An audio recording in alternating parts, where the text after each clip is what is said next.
apples, oranges to oranges comparison. Because the federal courts were in fact running the prisons in New Mexico, Wackenhut came in and said, we will house these prisoners. We will charge you a daily rate for these prisoners. They built the prisons, offering the same goods and services for $66 a day, 2/3 of the cost. To me, that's good government. It stands, or it makes sense that you would think that private prisons would lobby for stiffer sentencing so that they could fill their prisons. But the reality is that public prisons, take as an example, when marijuana was on the ballot to be legalized in California, the number one group opposing the legalization of marijuana was the Public Prison Union of California. When I was governor, after I came out on the drug issue, I said, and this is a reality, it will be a lot easier, I said, and it'll be great. Let's adopt drug policy reform. It'll be great to empty out the prisons. And I guarantee you, it'll be a lot easier to empty the private prisons than it will the public prisons. So that is my experience on an apples-to-apples, oranges-to-oranges basis. Whenever you can have the same goods and services delivered for less money than what you're currently paying, I'm on board every day of the week. Thanks, Governor. Thank you. Governor Johnson, this is Lenita Billy from Fredericksburg, Virginia. Yes. Mr. Wood, thank you very much for doing this. We are all so excited. There are people beating down the doors looking to get involved. I would like to ask, two questions, actually. As you mentioned about communication, the way you've explained your position or your reposition on the burqa issue was outstanding, and I thoroughly got that. Thanks, Eric. Because there's a certain amount of fear out here about what's going on. Right. The idea, and you said something about a mistake, and I did not think I did at the mistake. I actually was waiting for that because probably address it tonight. It did not sound like a mistake to me. It sounded like a thought process. And if you can present that, maybe even in a personal communication, I think that instead of having to apologize for making a mistake, you can explain what you have learned and maybe the people who say, "I'm flip-flopping already," get that you're actually using your brain. So the question I wanted to ask you, you were talking about Trump and Clinton. Would your strategy change in any way if another scenario played out? For example, if Mr. Clinton gets indicted or investigated further by the FBI and Mr. Sanders takes the nomination, then who knows, by some odd chance, whenever you find out that Trump is the Democratic plan and Mr. Cruz takes the nomination, would your strategy be different? Well, I think barring serious injury to Hillary, and I'm not wishing that, of course, that's the last thing I want to see. There's just no way her campaign gets derailed. If Bernie Sanders is the nominee, to me, there'll be more people looking for the exit doors than with Hillary. I think there will be plenty looking for the exit doors with Hillary, but I think there would be more with Bernie. And then regarding Ted Cruz, I really don't get his immigration stance. And in many ways, not in many ways, the reality of Trump and his position on immigration has dragged every single candidate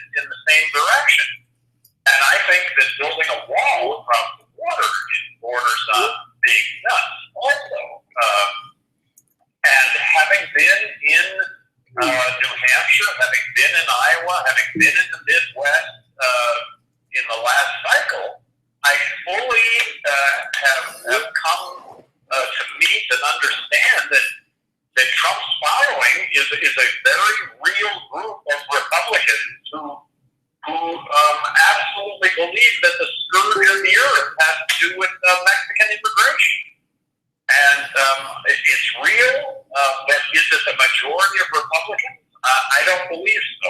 So even if you start dropping down the list to Cruz, I think that the scenario remains lesser so on the Trump side if you start dropping down, but still the phenomenon still may exist. But lesser so if Trump is not the nominee. Follow up. Yeah. I guess the point that I was trying to address was you have a whole lot of competition at this point. Do you feel that you have strength to actually not struggle with, but to address comfortably to each of those candidates that can put you ahead in the voters' mind? I mean, we're talking to immigration for some Mr. Sanders, there's a lot of socialism. Do you believe that you have the counterpoint to the strength of your competition? I do. I absolutely do. With regard to everyone, I mean, I play a game with these debates. I watch every word of every debate, and the game is okay, I've just been asked this question. How am I going to answer? And in most cases, the overwhelming majority, everything is fine. Sometimes I have to say, I'm glad I'm not answering that question first. But that's just the nature. That's just the nature of debate. Thank you. Appreciate it. And of course, I know that all of you know this. I take very seriously the nominating process within the Libertarian Party, and if we are excluded as Libertarians from the national debate, we need to take that to heart and just make sure that the process within the Libertarian Party is fair and equal, and that's something that I will absolutely support, and I will try and take part in as many debates as I possibly can that get staged and held in various states, which is something that I did last time, and I look forward to, like I say, being a participant this go-round. And as you all know, the last thing a Libertarian wants to hear is how they should vote. So I'm the last person to tell tell a voter, to tell a potential voter that they need to vote for me because of blah, blah, blah, blah, blah, blah. Look, I'm going to make the case, and I want to make sure I make my case very clearly, and I'm confident that the decision that the Libertarian Party comes to with regard to the nominee will be a good one, and I'll support that. Thanks, guys. You'll not hear a negative word from me about any of these other candidates. You might hear a negative word about their positions on issues, but not really. I look, when in a debate situation somebody makes an outrageous statement, I feel like everybody just heard it. I don't need to say a word about it. Well, Governor Johnson, along those same lines as with the question, let me ask you what your opinion is of possible other third-party or independent candidates. We know Jill Stein's running. Jim Webb is probably going to try to run as an independent. We'll see if he can get his ballot access that way or not. Presumably the Constitution Party will put up another candidate and get back in. Do you have any opinion on them? If the fair debate lawsuit, either way it plays out, would you be willing to participate in another alternate debate? debate like you did with Stein and Anderson and Good? Well, I don't know if we got any traction from that, but yeah, absolutely. I mean, if that is the only way that if that's the only forum available, absolutely. I think that I'll just tell everybody on this call, and because maybe you're not aware, that we estimated the cost to get on the ballot in all 50 states at somewhere near $8 million. That's if you're an independent. So it sounds all easy, but Jim Webb, if he decides to do that, I think that is the kind of a cost that he is looking at, and it's very, very formidable. What I'm halfway of, I'll just wonder out loud here is the third party candidate that could really, really make a run at this would be Michael Bloomberg, who I believe his net worth is somewhere near $30 billion. If he were to come out and run as a third party, well, that might also open up, his declaring that he needs to be in the debate. That could be a plus, just in allowing other third-party candidates to participate. I mean, he would need his case might be made stronger if he were to, include the Libertarian Party in the claims or the demands that he would be making. But I see that as a game changer if that happens, and I have no indication or information, and I don't think anybody else does, as to his intentions. Maybe somebody on this call has heard him say that he's not going to run, but I haven't heard a peep from that at all.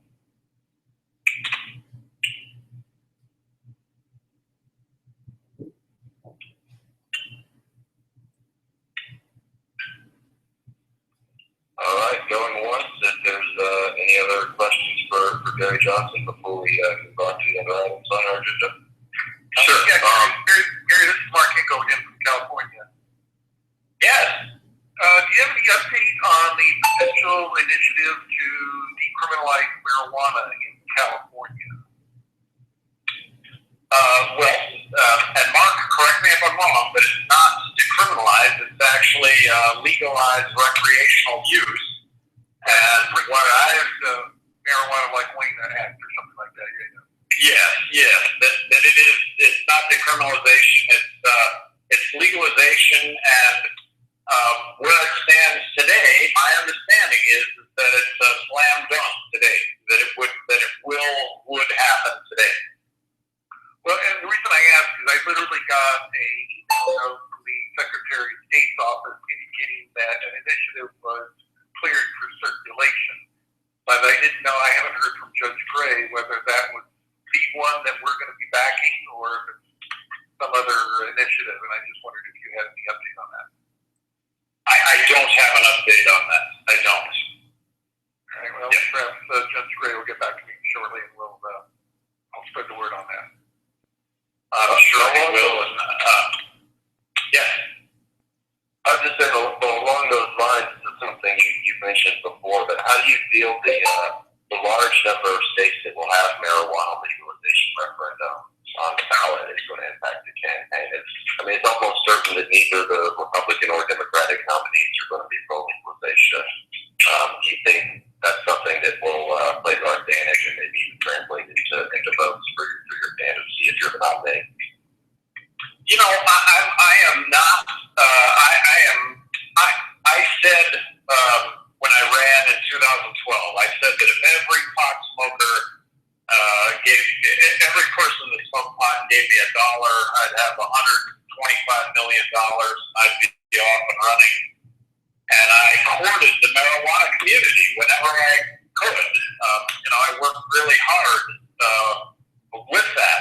Nothing came of it. Absolutely nothing. I don't think there is any.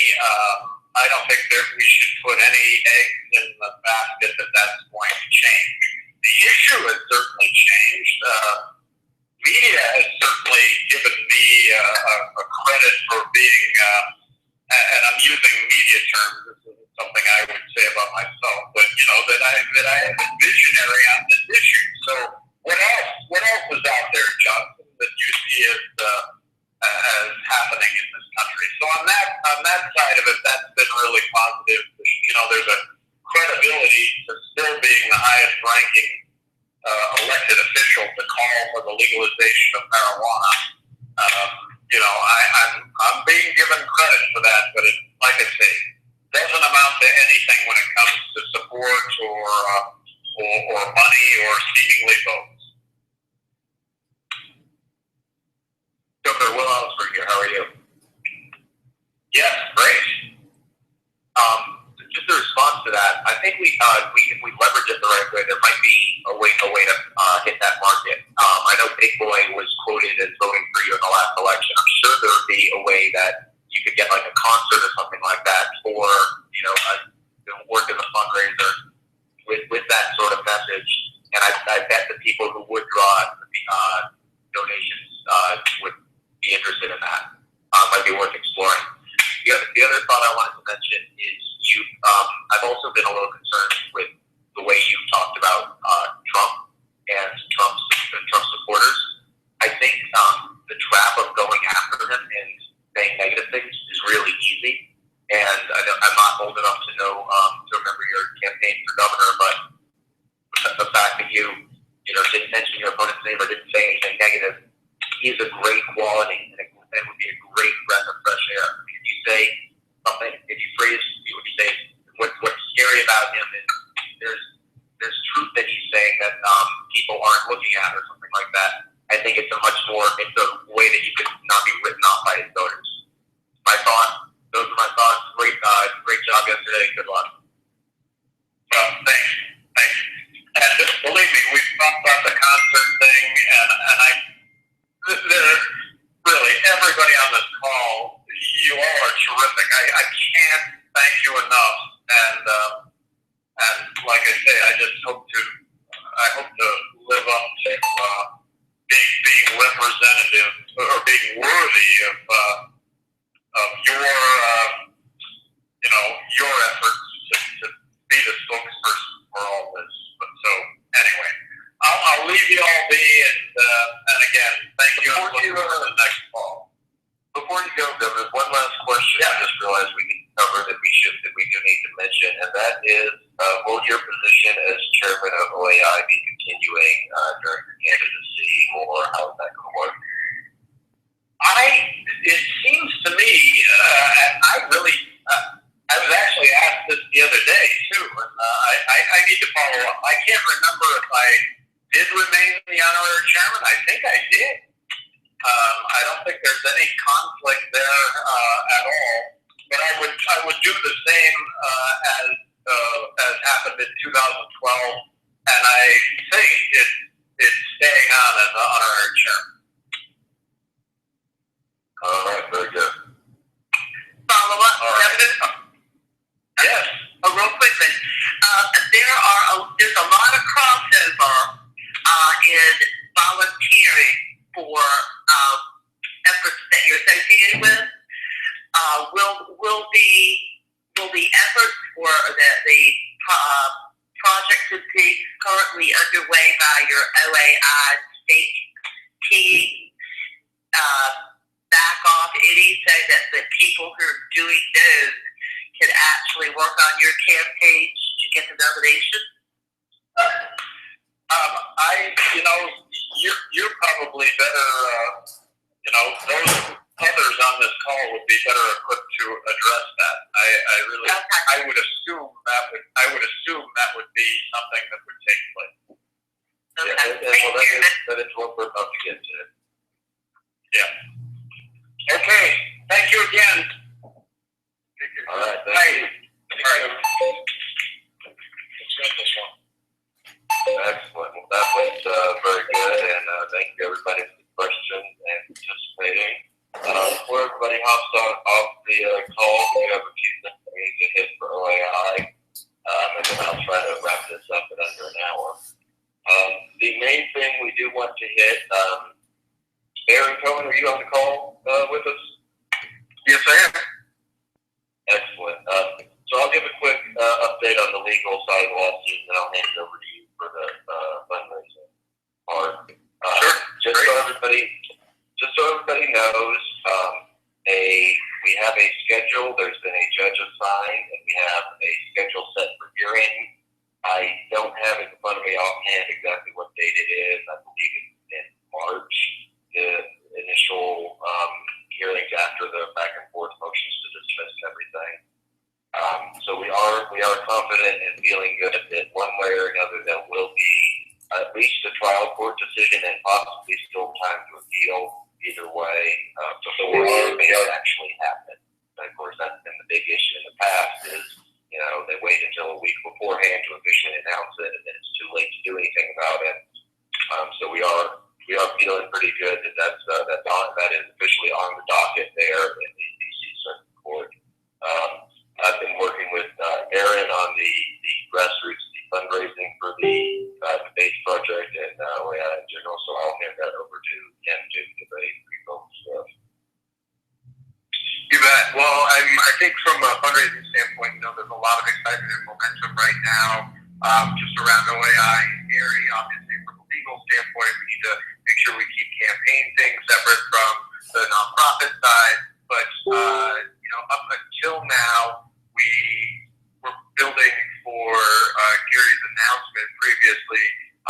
From the debate side, we were really waiting for some of those deadlines and knowing when the suit's going to be coming through. We've continued to raise money and cultivate donors really at all levels, not only from a major donor standpoint, but from a grassroots, from an online, from our finance team, as many of you on this call have been participating on.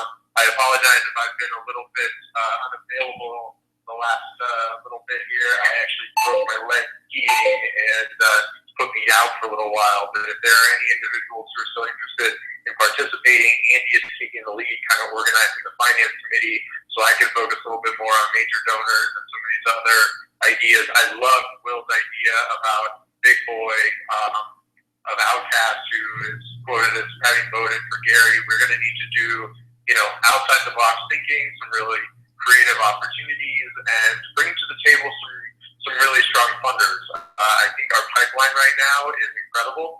There are some big people that are on deck, particularly now that we've moved into 2016 and with the campaign cycle really heating up. It gives a lot more tangible, specific opportunities to fundraise around, and also excitement, which is the number one piece to the fundraising. So I think we hit maybe a little bit of a lull after that high point of getting the lawsuit filed, kind of moving into some of these slower legal phases where things just kind of gum down in the system. But now that we've got some dates and some specifics and campaign season into 2016, we're definitely seeing an uptick.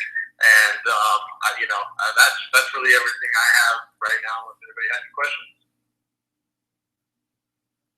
Excellent. And I will add one thing that's relevant here is we are also looking to recruit in all 50 states a finance director for OAI, and we're kind of rolling in our grassroots financing with that. It's going to be the same thing. So we're looking to get a person in every state. Some of our states already have a finance director. You can check on the website and see if we have one listed or not for your state.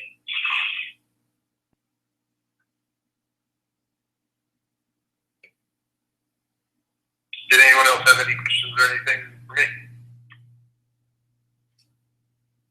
Okay, great.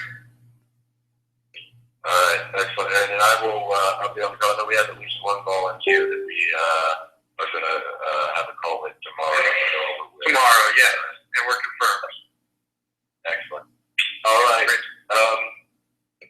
So that kind of leads in, I mentioned the finance coordinators, and that leads into the other thing before we get to our main topic, which is the lobby days, which we're also looking for campus coordinators. There are Young Americans for Liberty and Students for Liberty and college libertarian groups in your state. If you're not already, reach out to them, get in touch. I guarantee you there's somebody in a campus libertarian group in your state who would love to be a campus coordinator for Gary or for OAI.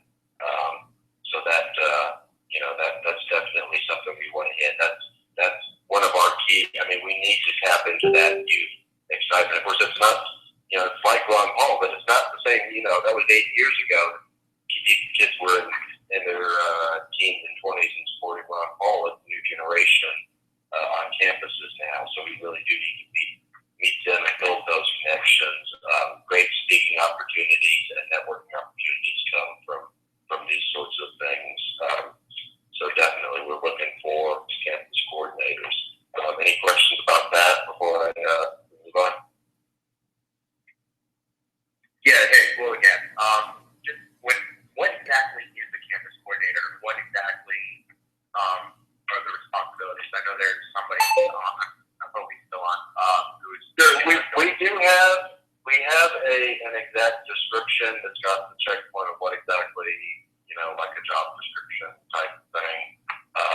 But basically what we're looking for is to organize and then turn out students for when we do lobby day and stuff like that. There's a lot of kids from college campuses in the poli-sci department that would love to come do a lobby day. And also having speakers and just basically just building up the movement and making that connection between the already existing student libertarian movement and what we're doing here with OAI and Gary and I should say the party too. So that's definitely what's going on with that. And there's, like I said, if you go to, they merged with Students for Liberty, Young Americans for Liberty is one group now. And so I believe you can go to their website and they have the list. I believe there's also a list that's probably a little more out of date, but it's a broader list on lp.org of student liberty groups on campuses. So does that answer your question? Hey, this is Mark. When did that merger occur? This is news to me. Yeah. In the past year, I forget exactly when, but yeah, that happened. Excellent. Well, all right. Last thing, then we need to hit is lobby days. I'm already, we're going to plan to have one here in Wisconsin. I did one here last year, and it was surprisingly good fun. You'd be surprised if you've not been before to your state capital how open and accessible, depending on your state. I imagine most of them are like this. They are. You can go in and walk up to your legislator's office, and they might be there, or most they'll have, a handful of staffers, one or two, that are there. Really what we want to do is we want to have this as an opportunity to bring in all our partner groups. If we have any issue projects in your state, particularly bills that are in the legislature, to promote, it can make a real difference. I don't know if we can take credit for it or not. Some of the bills we lobbied for in Wisconsin last year passed, including things that might not be the biggest deal, but it makes a difference, and then people like it, like raising the speed limit from 65 to 70. That was one we endorsed and which passed, and everybody is very happy about here in our state now. So that's definitely how you want to do it. It's really as simple as picking a day and then announcing and promoting it and getting as many people as you can. The more people who turn out, the better. And then just having a flyer, a handout, simple one-page thing you can give to each legislator's office saying, we're here with our American Initiative, we're representing the ideas of the Liberty Movement, we recommend you vote yes on XYZ and no on ABC. And they absolutely will read it, and it does make a real difference. And it builds connections that can be very useful going forward. There's a lot of state legislators that might not obviously are not libertarians, there aren't any at the moment, but are friendly and are willing to work with us on things like ballot access bills, which is something we have and will continue to make a huge difference on in the party and through OAI is pushing free and open access to get candidates on the ballot, which is a good government issue that nobody can argue against. And so that's one that we're working on here that I feel strongly about. But definitely, whatever issue projects are going on in your state, put out a press release, and we'll do an email blast. You let us know you're doing a lobby day. We will send out. We have something like a 500,000 email list that we can target it to your state in particular, ones that are in your state.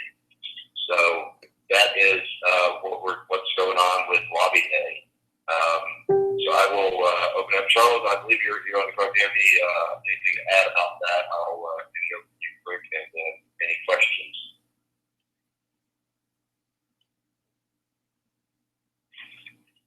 Andy, Charlie here. Thank you for that. You're doing a great job.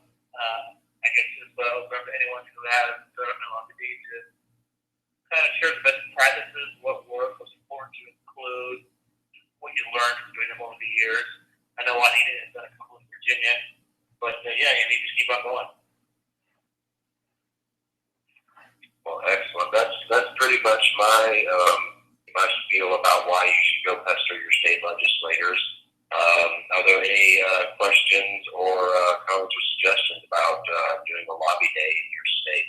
I know we have several that are already in being planned. Go ahead. Yes. Yes, this is Juanita from Virginia. And it's funny because I've been, my eyes been going across today, and we're working on the initial draft of our handout, which is extremely important.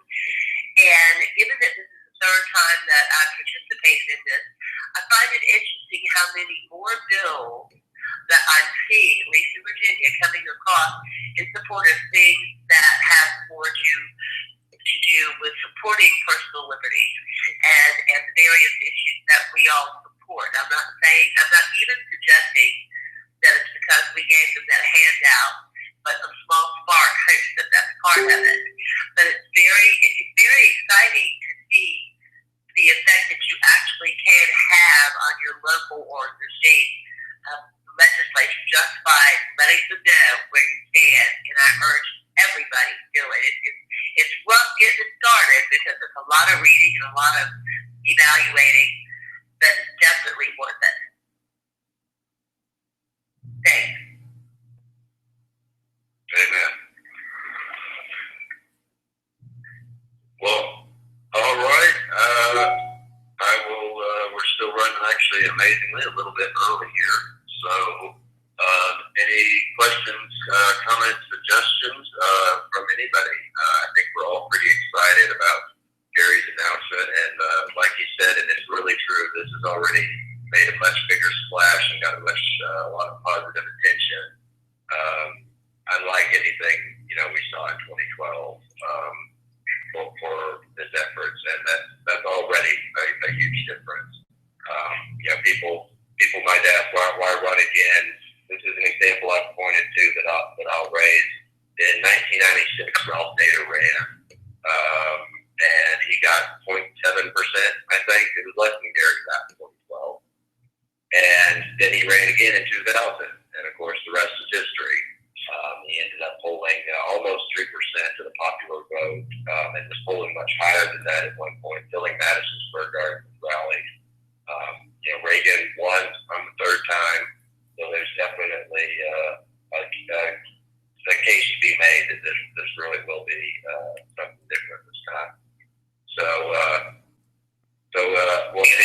any questions? Yes, go ahead. Andy, Charlie here. I want to bring it back to one big question focusing out of the back of the mind is OAI for campaign. And while many of us will wear two hats in the campaign, and some of us will lead for the campaign or just stay with OAI, keep in mind the shotgun approach of liberty. Whether it's a think tank or even what Rand Paul is doing in the GOP, what Gary's doing, others in LP, what other 514 that we are doing on Campaign for Liberty, Freedom Works, even the Tea Party. Our role as OAI is going to help libertarianism. And by partnering with all these different groups, whether Tea Partiers, Republican Liberty Caucus, on the right, or ACLU, NFIB, wherever anyone is on the spectrum, by partnering with these groups, we are going to introduce new voting cohorts to libertarianism. That's going to help votes for libertarians, regardless of party, down the road. So this is a coalition building process that's going to help our other efforts. With Lobby Day in Virginia and other states, we've divided all the bills into 5 broad issues. And the legislators like our teaching. I'll repeat this.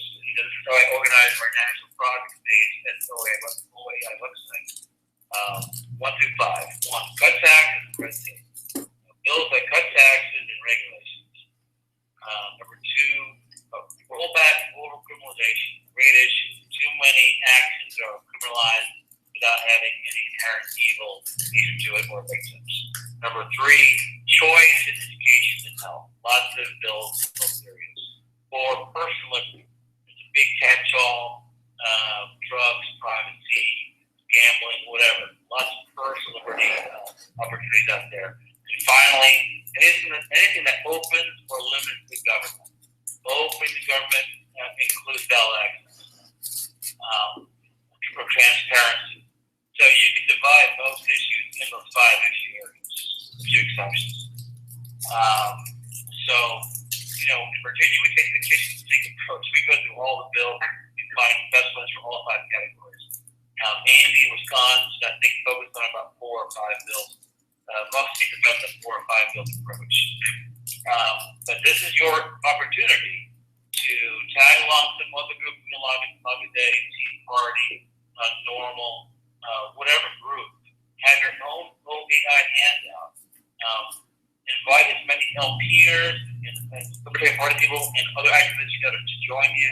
And a lot of folks can't get to the Capitol, but encourage them to help out by having them send an email the handout, or maybe make a phone call. So everyone participates in Lobby Day. And so this Lobby Day thing is part of the same coalition building goal. Bring more folks to our libertarian team, which is going to help, LP votes or whatever, indirectly down the road. That's all I'm saying on that. Excellent. Very good. All right. Well, let me double check. I believe that it's pretty much everything we had on our issue project proposals. As we've covered before on these calls, but just in case you're not aware, basically all we need is a brief paragraph describing it, submitted to Charlie and the guys at National. They'll edit it if it needs, copy editing, and then they'll post it on the website to prove it. And that's all we need to have an official OAI partner. You don't have to have a partner. You can have an issue project on its own. But ideally, you want to do these with a partner group, like Charlie was talking about, to build these networking opportunities. Just as an example, here in Wisconsin, one we had was there was a bill going through to include electronic cigarettes, the vapor devices, in the indoor smoking ban. And so we partnered with this group called the Wisconsin Smoke-Free Alternatives Coalition. It was already led by some liberty-minded folks, but not all of them were, and we went with them and we partnered with them on that. And now that's a big, growing, successful, we killed that bill was successfully killed. And now we're fighting it on the local level, but we got it killed statewide. And that is a large group of people who care about the freedom for their issue, who now are familiar with and know who we are and care about freedom in general. And a lot of them that join the party or describe themselves as lowercase L libertarians now. And so that's how we want that sort of thing to go. And it all starts with just finding, calling up one of these groups and offering, saying we can do an email blast for you, like we can do for Lobby Day. We can promote this and endorse it, and there's not a whole lot of groups out there that can turn that sort of opportunity down. So that's definitely how we want to have as many good state issue, because that's where real change gets rolling, is on the state legislature. Congress and federal level, that's always the last thing that changes. These things really get rolling at the state level in the laboratories of democracy that the Supreme Court justice put in. So that pretty much covers everything we had to cover. We had a good conversation with Gary, and a very sincere, and I appreciate it, mea culpa on the whole burger business. That's, like he said, I think it really will help that he owned it and admitted a mistake, and people can respect that in a way that denials and trying to spin it or whatever would apply. So I think, like I said, though, in the grand scheme of things, that was a pretty small blip in all the coverage of the announcement, and I'm excited to have all of you on board. I